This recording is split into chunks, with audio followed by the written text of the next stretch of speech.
Hello friends, तो आज मैं आपको बताऊंगा होटल और रेस्टोरेंट में चिकन कोफ्ता करी कैसे बनाई जाती है। ये खाने में टेस्टी तो होती है, बनाने में बहुत आसान होती है और इसको आप इजीली घर पर भी बना सकते हैं। तो चलिए रेसिपी शुरू करते हैं। सबसे पहले आपको कोफ्ते बनाने के लिए ना चिकन कीमा चाहिए होगा। तो यहाँ पे मैंने 300 ग्राम चिकन कीमा लिया है। चिकन कीमा ना हो बोनलेस चिकन लीजिए, मिक्सी ग्राइंडर जार में उसको पीस लीजिए। चिकन कीमा बन के तैयार हो जाता है। आधा चम्मच आपने इसमें नमक ऐड करना है। आधा चम्मच आपने इसमें लाल मिर्च का पाउडर ऐड करना है कोफ्तों को तीखा करने के लिए, और इससे कलर भी अच्छा आएगा। अगर आप लाल मिर्च नहीं खाते हैं, इसकी जगह हरी मिर्च का यूज़ कर सकते हैं। थोड़ा सा हल्दी पाउडर ऐड करना है।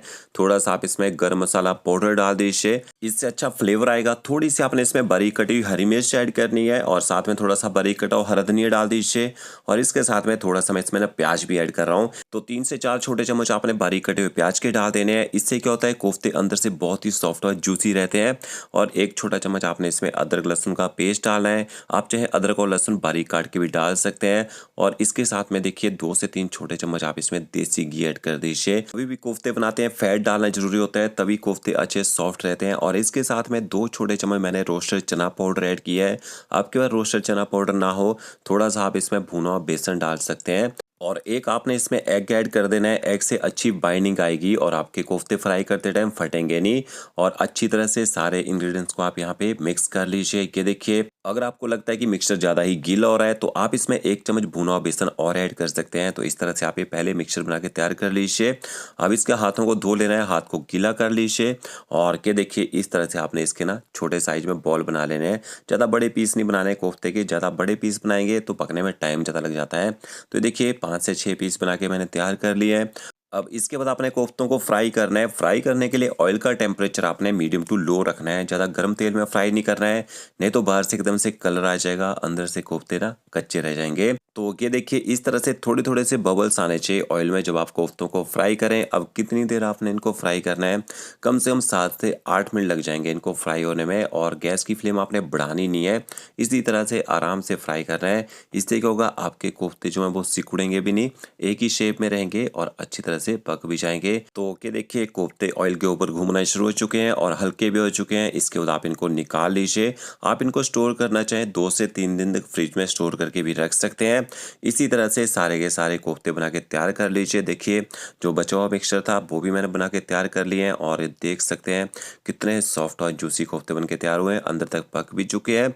आप इनको स्नैक्स में सर्व करना चाहें, थोड़ा सा मसाला बना के स्नैक्स में भी सर्व कर सकते हैं। और इनको स्टोर करना चाहें 2 दिन तक, आप इनको ठंडा करके फ्रिज में स्टोर भी कर सकते हैं।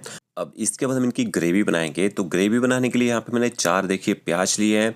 जो प्याज है इसको आपने स्लाइस काट लेना है कि देखिए इस तरह से स्लाइस काट लीजिए। और स्लाइस काटने के बाद आपने इसको ना फ्राई करना है। जो इसकी ग्रेवी बनाई जाती है वो ब्राउन प्याज की ग्रेवी बना के तैयार की जाती है, बहुत ही बढ़िया उसमें टेस्ट भी आता है। तो जिस ऑयल में आपने कोफ्ते फ्राई किए होंगे ना, उसी ऑयल में आप यहाँ पे प्याज भी फ्राई कर लीजिए। और गैस की फ्लेम आपने ना हाई रखनी है जब तक प्याज का कलर थोड़ा सा लाइट होना शुरू ना हो जाए।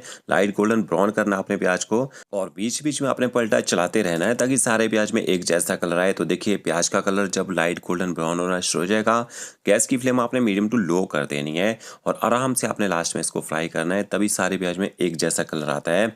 अगर आप लास्ट में भी गैस की फ्लेम तेज रखेंगे तो प्याज ना जल जाता है, तो जलना नहीं चाहिए। और ज़्यादा गोल्डन ब्राउन भी नहीं करना है, तो कड़वा टेस्ट आता है उसमें।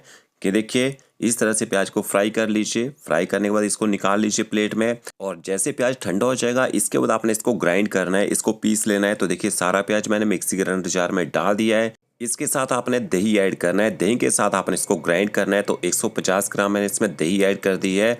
और ये देखिए, एकदम फाइन आपने इसका इस तरह से पेस्ट बना लेना है। अब इसके बाद आपको टमाटर भी चाहिए होंगे, तो 2 मैंने टमाटर लिए थे। टमाटरों को भी आपने इस तरह से पीस लेना है। और इसके साथ में जो मसाले चाहिए वो भी दिखा देता हूँ। एक बाउल में 1 चम्मच आपने कश्मीरी मिर्च पाउडर ऐड करना है। 1.5 चम्मच आपने इसमें धनिया पाउडर डालना है।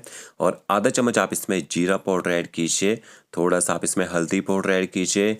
और थोड़ी सी आपने इसमें तीखे वाली लाल मिर्च का पाउडर ऐड करना है। स्पाइसी कम खाते हैं, आप इसको स्किप कर सकते हैं। थोड़ा सा मैंने इसमें गरम मसाला पाउडर भी डाला है। और इसके बाद आपने इसमें थोड़ा सा ना पानी डालना है। अच्छी तरह से पानी के साथ मसालों को मिक्स कर लेना है। मसालों को पानी के साथ मिक्स करके पकाएंगे, एक तो मसाले जलेंगे भी नहीं और अच्छी तरह वो सॉफ्ट हो जाते हैं, अच्छे से पक भी जाते हैं। तो क्या देखिए, इस तरह से आपने मसालों को मिक्स कर लेना है। अब यहाँ पे मैंने कढ़ाई ली है, 1 से 1.5 चम्मच हम उसमें ऑयल ऐड करेंगे। ऑयल जैसे आपका हल्का सा गर्म हो जाएगा, इसके बाद आपने इसमें 1 छोटा चम्मच अदरक लहसुन का पेस्ट ऐड करना है और गैस की फ्लेम आपने मीडियम रखनी है। मीडियम फ्लेम में अदरक लहसुन के पेस्ट को अच्छी तरह से पका लीजिए ताकि इसका जो स्ट्रॉन्ग फ्लेवर है वो थोड़ा कम हो जाए। देखिए पेस्ट पक चुका है।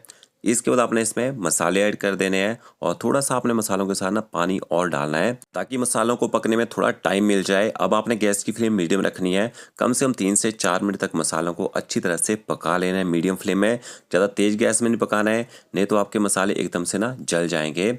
और साथ में 1 चम्मच मैंने इसमें नमक भी ऐड कर दिया है। नमक को अच्छी तरह से मिक्स कर लेते हैं। अब आपको पता कैसे चलेगा मसाले अच्छी तरह से पक चुके हैं? मसाले ना दानेदार हो जाते हैं और ऑयल पूरा मसालों के ऊपर घूमना शुरू हो जाता है। देखिए आप देख सकते हैं। तो इसके बाद मैंने पिसे हुए टमाटर भी डाल दिए हैं। थोड़ा सा पानी डालेंगे साथ में टमाटरों के साथ में। अब आपने टमाटरों को भी अच्छी तरह से पका लेना है ताकि टमाटरों का जो कच्चा टेस्ट होता है ना वो खत्म हो जाए। फिर आपने इसमें पिसा हुआ जो प्याज का पेस्ट रखा था, दही के साथ पीस के रखा था, वो भी डाल देना है यहाँ पे। और अभी आपने इसमें पानी का यूज़ नहीं करना है। अभी हमने इस पेस्ट को ना अच्छी तरह से पकाना है। तब तक पकाना है जब तक ये भी पकने वो अच्छे से ना ऑयल ना छोड़ दे, क्योंकि हमने इसमें दही ऐड की है। दही का जो अपना टेस्ट होता है ना उसको ख़त्म करने के लिए उसको अच्छी तरह से पकाना ज़रूरी होता है। तो ये देखिए ग्रेवी में यहाँ पे बॉयल आ चुका है। अब इसके बाद ना ग्रेवी बहुत ज़्यादा छींटे मारेगी, तो ऊपर से कवर कर दीजिए। 3 से 4 मिनट तक आप ग्रेवी को मीडियम फ्लेम में पकने दीजिए। इतनी देर में ग्रेवी अच्छी तरह से पक जाएगी। तो ये देखिए ग्रेवी ने पकने के बाद अच्छी तरह से यहाँ पे ऑयल छोड़ दिया है। और एक बार अच्छे से इसको मिक्स भी कर लेते हैं। और एक बार बीच में 1 से 2 बार आपने ना पलटे से इसको हिला भी देना है ताकि ग्रेवी जो है कढ़ाई से ना चिपके। अब इसके बाद आप इसमें पानी ऐड कर सकते हैं। अगर आपके पास चिकन स्टॉक हो तो चिकन स्टॉक भी डाल सकते हैं। तो ये देखिए लगभग 3 कप मैंने इसमें पानी ऐड कर दिया है। इसके बाद आपने इसमें चिकन के कोफ्ते ऐड कर देने हैं। और एक बार केवल कोफ्तों के अंदर ना अच्छा ग्रेवी का टेस्ट नहीं आता है, तो आप इसमें क्या कर सकते हैं, फोक से या टूथपिक से इनमें ना थोड़े थोड़े होल कर सकते हैं। तो देखिए सारे के सारे कोफ्ते मैंने यहाँ पे ऐड कर दिए हैं। अब आपने ना कम से कम 4 से 5 मिनट कोफ्तों को भी पकाना है ग्रेवी के साथ में, ताकि कोफ्तों के अंदर तक ग्रेवी का अच्छा टेस्ट आ जाए। तो यहाँ पे देखिए 5 मिनट तक मैंने कोफ्तों को पका लिया है मीडियम टू हाई फ्लेम में। अगर कोफ्ते केवल अंदर से कच्चे भी रह जाएँ, जब आप ग्रेवी के साथ पकाते हैं अच्छी तरह से वो पक जाते हैं। और ग्रेवी हमारी थोड़ी यहाँ पे थिक हो चुकी है। लास्ट में ऊपर से हरा धनिया डालिए और गर्मा गर्म आप इनको सर्व कर दीजिए। वीडियो अच्छा लगा होगा लाइक शेयर कमेंट जरूर कीजिएगा। Okay friends, thank you.